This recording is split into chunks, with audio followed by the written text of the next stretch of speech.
সামনেই ভালোবাসার দিবস, আর এই ভালোবাসার দিবসে নিজের ভালোবাসাকে বিয়ে করতে চাইছেন।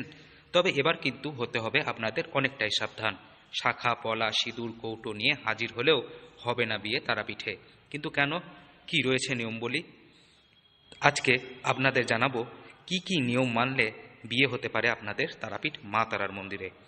বিবাহ বন্ধন আবদ্ধ হতে গেলে সরকারি পদ্ধতিতে হিন্দু বিবাহ অ্যাক্ট যেমন রয়েছে, এর পাশাপাশি ধর্মীয় প্রথা তো আছেই। কিন্তু প্রেমে ও প্রেমিকদের জন্য নেই কোনো নিয়মাবলী। তবে সাধক মামাখাপার সিদ্ধপীঠ তারাপীঠে রয়েছে অনেক নিয়মাবলী, যাতে হুটহাট করে কেউ শাঁখা পলা সিঁদুর নিয়ে হাজির হলেই হয় না তাদের বিয়ে। এর পিছনে রয়েছে বেশ কিছু কারণ, তা স্পষ্ট করেছে মন্দির কমিটি। করোনা কাল থেকে অনেক নিয়মাবলী আনা হয়েছে তারাপীঠে আগত যুগলদের বিবাহ ক্ষেত্রে।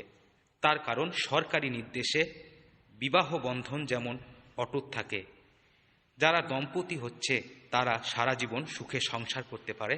সেই কারণে প্রথম পরিচয়পত্র দেখা হয় বিয়ের পাত্রপাত্রী, তারপরে খবর দেওয়া হয় দুই পক্ষের পরিবারকে। নাবালক বা নাবালিকা হলে সেই ক্ষেত্রে বিয়ে দেওয়া হয় না তারাপীঠ মন্দির চত্বরে। তারাপীঠে বিয়ে দেওয়ার ক্ষেত্রে নতুন কী নিয়ম আছে? এটা নতুন কিছু না, মানে বেশ কয়েক মাস ধরে আমরা একটা জিনিস করেছি যে যারা এখানে বিবাহ করতে আসে, হ্যাঁ, সেই মেয়ে এবং ছেলেদের তারা বিবাহযোগ্য বয়স হয়েছে কিনা তার জন্য আধার কার্ড, ভোটার কার্ড আমাদের নেওয়া হয়। কারণ অনেকেই থাকে যাদের হয়তো বয়স হয়নি, তারাপীঠ মন্দিরে এসে তারা বিয়ে করে নেয়।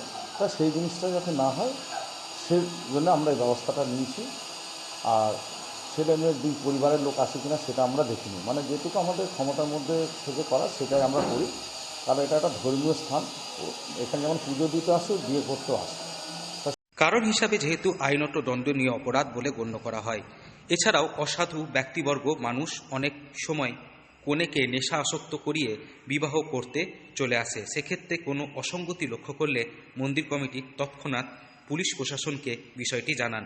এছাড়াও তারাপীঠের অনেক হোটেলে প্রাপ্তবয়স্ক হলেও প্রেমিক প্রেমিকাদের রুম ভাড়া দেওয়া হয় না। সেক্ষেত্রে তারা অনেক সময় মন্দিরে ভুয়ো বিয়ে করে সেই ছবি দেখিয়ে হোটেল ভাড়া নেওয়ার চেষ্টা করে থাকে। সেটা তো বোঝা সম্ভব না। যখন কোনো পরিবার যোগাযোগ করে তখন আমরা কিন্তু এটা দেখিনি। এরপরে যদি এবং প্রশাসন এটা নির্দেশ দিয়েছিল, তারপর থেকে এটা আমরা কার্যকারী করি, সেখানে সিকিউরিটি থাকে। আর এরপরে অতিরিক্ত যদি কোনো ব্যবস্থা নিতে চায় সেটা পুলিশ প্রশাসনের পক্ষ থেকে নিতে হয়। কারণ মন্দির কমিটির পক্ষ থেকে যেটুকু ব্যবস্থা নেয় সেটুকু আমরা নিয়েছি।